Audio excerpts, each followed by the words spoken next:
So thank you for making the trek. Well, thank you for having me. It's been a long time since Brooklyn. I know. Well, so I did when we didn't have much of an expense account at Wired back in the day, but I did manage to get myself to New York and to your house in Brooklyn and interview, and we ran that interview in 1994 or 5 or 6. I can't remember when. Are you still there? No. No, I'm gone. Brooklyn has to go on without me. Oh, well. They're doing really well, though. Brooklyn seems to be doing okay, Yeah. Getting a basketball team from what I hear. Well, there's no basketball season, but I said we'd just be chatting. Let's talk about your book. You gave a good one-sentence summary. I like that. A cultural and scientific history of information. Whatever you said. Yeah. It's a challenge. I've had a lot of trouble. Yeah, it is a challenge. I mean, it's a great title, The Information, but a challenge to define what you mean when you say information. So I'm going to pose that challenge to you. What is information? Well, it's still a challenge. You would think that I would have a pithy answer to that question. Kevin Kelly asked me when he interviewed me for Wired this spring, and was a little disappointed, I think, that I couldn't come up with anything. And he had a suggestion, which was an epigram of Bateson's, a difference which makes a difference, which is kind of clever, but maybe not that informative in and of itself. You used to hear people say that humanity had entered the information age. Right. You don't even hear people say that so much anymore. It became so much of a cliche. But the information age was a successor to the industrial age after the Iron Age, starting with the Stone Age. These things are a little bit of there's something a little bit hokey about it, but it's also true. We don't need to even say it anymore. We're so conscious of it. Every so often, maybe we'll have a conference where we talk about the data frame to remind ourselves. I think it's, in a way, we are like fish who, after eons, suddenly discovered water. Information is what our world is made of. And this is more true than ever, but it's always been true. So your question was, what is information? My book starts with a moment, it starts in the middle of the story in 1948, when scientists began to define information for themselves in a technical way. They measured it using the new unit of measure, the bit. The bit. Well, we all know that. We know about bits now, bits and bytes. But their definition doesn't have to be the ultimate definition. That's why I'm not really comfortable just stating the scientific definition of information, because we live in a world where we care about data, as we've been calling it this week, but we also care about something deeper than that, which is meaning or knowledge, or if you want to go meta, wisdom. And we are struggling now just as much as ever to understand the difference between raw information and knowledge, let's say. There's a sense, and maybe I'm reading in, but I think that's what readers are supposed to do, in your book, of that at the end of the day, what information is that which animates life. That there is a connection between the sort of raw materials that create us and that we are created of, and the information is the quickening that allows us to be aware, as you say, the fish who figures out we're in water, and that everything around us is defined and definable. And once we figure that out, I think there are some in the world who think that we are very close to figuring that out, to the point where if we can simply state all the information in the right order, with the right velocity and sort of winds behind it, we can solve the riddle of life. And I think there's a sensibility in your book. You don't go there really, but you kind of tee it up a bit. And it strikes me that there are some people, and they don't figure largely in your book, but like in our industry or who sort of orbit our industry, like Ray Kurzweil, who believe that information science is going to help us solve this riddle and become immortal. What do you make of that? I don't go there because I don't believe in that. I don't believe in a final solution. I don't believe in a singularity. I don't believe in theories of everything. I think, well, I don't want to start getting mystical now, but I think... It is mystical. I mean, it's 9 in the morning. If you get mystical, you get like a prize. It's the process, not the end. I like the idea of information as a quickening. That was nice. I'm going to have to write it down. The ancient root of the word inform is information is what informs things. It's what creates things. One thing I think we've all realized, this is a theme of my book, and because it's a theme of my book, I keep hearing it. I've heard it over the last few days several times, is our sense that information is not something we own or exclusively create, we humans. It doesn't just belong to us.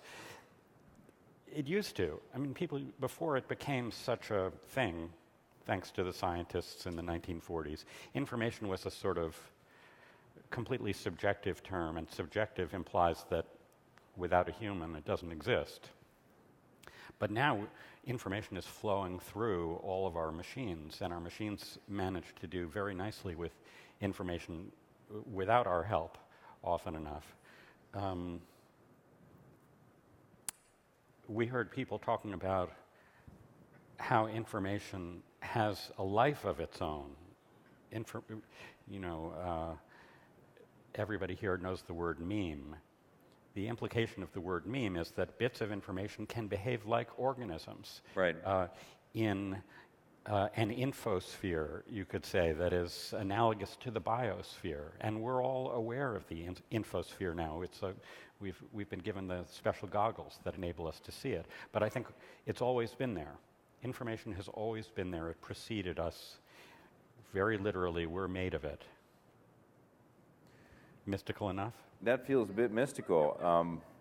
You describe in your book, there's a number of characters who animate the book. I mean, it's almost like, you feel smarter simply for having remembered that all these people were, important to how we got to here. One of them is Crick, and this realization that we literally are made up of a pretty fundamental set of base pairs. How did you plan the book out such that you could tell the stories of each of these? And who's your favorite character in all of them? I mean, you've got Claude Shannon, and you've got Ada Lovelace, who I'm going to guess might be one of your... Give us a story of one of those. Ada is kind of my favorite in a way. So tell us who Ada Lovelace is. Well, you've asked me so many questions at once. I'm sorry. Which Too much information. Let's start with Ada Lovelace. Okay. Ada Lovelace, Ada Byron, was the poet's daughter. She was, by virtue of being the poet's daughter, a sort of celebrity. If they'd had People magazine in Victorian England, she would have been famous. But they didn't, and she wasn't quite. And she herself was brought up not knowing when she was a little girl who her father was. There was, this is literally true, a portrait of Byron in her house facing the wall when she was a child. He left, of course, when she was a baby, before she was 1 year old. She was, we would say now, a brilliant mathematician, maybe a genius. Because she was lucky enough to be rich, she had private tutors, and her mother had an interest in mathematics, and so her raw talent was given something to grow on. But she had the misfortune of being female in England when you couldn't even attend university as a woman, much less belong to a professional society, unless it was the Horticultural Society. She couldn't do mathematics. She couldn't publish under her own name. This is getting to be a long story for the No, time I'm we interested have, in Ada. She became acquainted with Charles Babbage, who many in the audience are also familiar with, who himself was famous because he was building this giant calculating machine, the difference engine, which was a big government-funded industrial project that came to nothing. But because his grasp exceeded his reach. Or the other way around. Or the other way around. It turned out not to be possible to build the machine that he had in his head. But Ada Byron, later married to Lovelace, understood better than anyone else what he was about. And it turned out that after working with him for a while, she understood it even better than he did. He was thinking about numbers. She understood that it didn't have to be numbers, that what a machine could manipulate would be symbols and then possibly words or even music. She had a fantastically creative imagination. She was, it struck me the way you portrayed her in the book that she would have been a developer. She would have created amazing programs and applications. She was, in fact, it's no exaggeration to say, the world's first computer programmer. All in the mind, because there was no machine for her to work with, but she genuinely worked out solutions to very difficult mathematical problems. Solutions meaning, how would you write the program? If you were able to build the machine that Babbage had in mind. First she had to conceive of how the machine worked entirely in her head, and then she started programming it. She programmed it, and in the course of programming it all in her mind and on paper, she discovered all kinds of things that every developer in this room is familiar with, all of the vicissitudes of programming and the dead ends and she didn't use the word bugs, but she knew that bugs would happen. And all of this knowledge appears in some notes that were published at the end of an Italian translation of his book, signed only with her initials. It's a tragic story because she lived so alone in her head, appreciated by no one except Babbage himself, and then she died of cancer at a very young age. And she also was sort of, was afflicted with some great mental, almost anguish. Reading her letters and her diaries, she almost seems unstable or monomaniacal to us. I'm not doing her justice here. She sounds like a Silicon Valley CEO. a lost opportunity. And that's what I wanted to get your view on. We're here in the Valley, and we've had a number of important CEOs here, and we will throughout the day. I think we all now take information for granted. We see its processing and taking data and manipulating it to various ends is the business of the business now. I'm curious what you make of something like Twitter. Well, I love Twitter. You're a user of Twitter. I am a user. I noticed you tweeted this morning a list of you used everybody's handle except mine. You assumed that I wouldn't even have one. No, forgive me. No, please. But I might be a peculiar sort of Twitter user. I know because I've read what you've written about Twitter, John, that I don't use it the same way you do, and so I have a feeling I'm off to the side somewhere. But I'm enthusiastic about it. I should say right now, don't follow me. If you follow me, you will only be disappointed. And maybe that's a problem, is this constant feeling that I'm letting down my small band of, small and I imagine ever-changing band of frustrated followers. I use it, though. I follow maybe 50 or 60 people. I think you said fairly recently that you follow about 1,000 people. That's a big scale difference in using the medium. If people tweet too much, I find that I can't follow them anymore because it's just too much. I really do. So that's why you unfollowed me. I was wondering. I do. I do follow you. But all this Web 2 tweeting that I was doing, I was starting to thought. I don't particularly search for hashtags. I think you have talked about the signal-to-noise ratio problem. I'm not sure I would frame the problem that way, but certainly if you're interested in Occupy Wall Street today, which of course I am, it hasn't even occurred to me to put in the OWS hashtag or whatever their hashtag is, because I already know that I'd be inundated. Flood is the last word of my subtitle. Yeah. I don't see Twitter as either a solution to the flood, because I don't think there is any one solution, or as even a particularly bad contributor to the flood, even though there are these billions of tweets, the oceanically vast majority of which are noise to any one person. Right. They're all signal to somebody. To somebody, right. But they're all noise to virtually everybody else. I don't see that as a problem, because I don't feel any particular obligation to sieve this world of dust. Do you have you watched The Matrix? Sure. Oh, applause! We got our first applause of the day by mentioning The Matrix.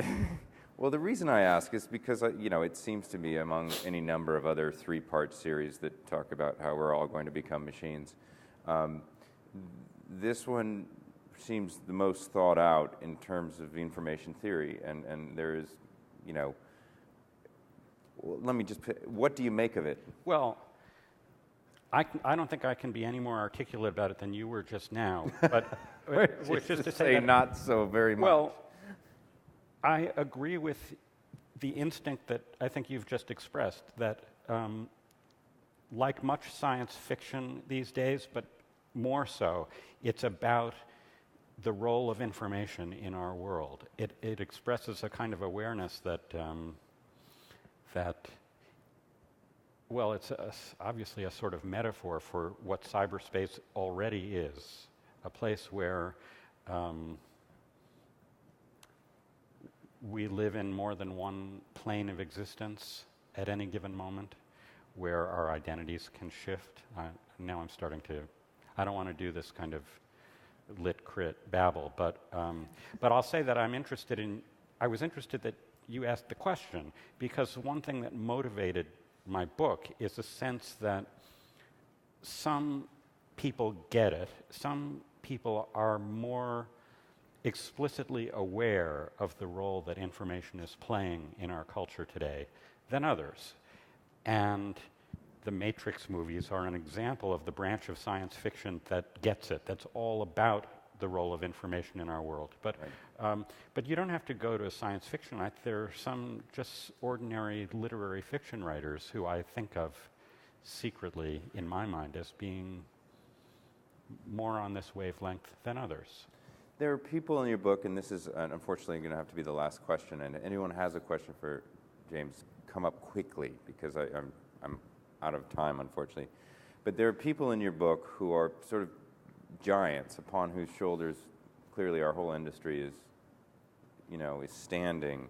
Claude Shannon, for example. Claude Shannon certainly is. Yeah. When you look around today, who do you think those people are now? Who are the people who are frustrated by not being able to reach and grasp what they have in their head? Are there people like that you've noticed that we should be paying attention to?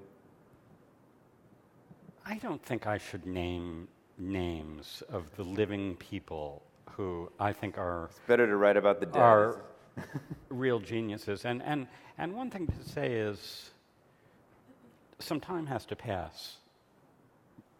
Claude Shannon, even when he died in 99 or 2000, was hardly a household name. I mean, it's possible, we won't ask for a show of hands, but it's possible that there are even people in this very smart audience who aren't familiar with his work. And yet he really was a turning point. He was central. He was, his work was, as I say in my book, it was a fulcrum around which the world turned. Are there people like that today? working in this industry or in this room. There may very well be, but I think we'll have to let some time pass before we see who they are. Well, James Gleick, thank you very, very much for coming and Thank starting you, the John. morning with us today. Thank you. Thank you. Thanks.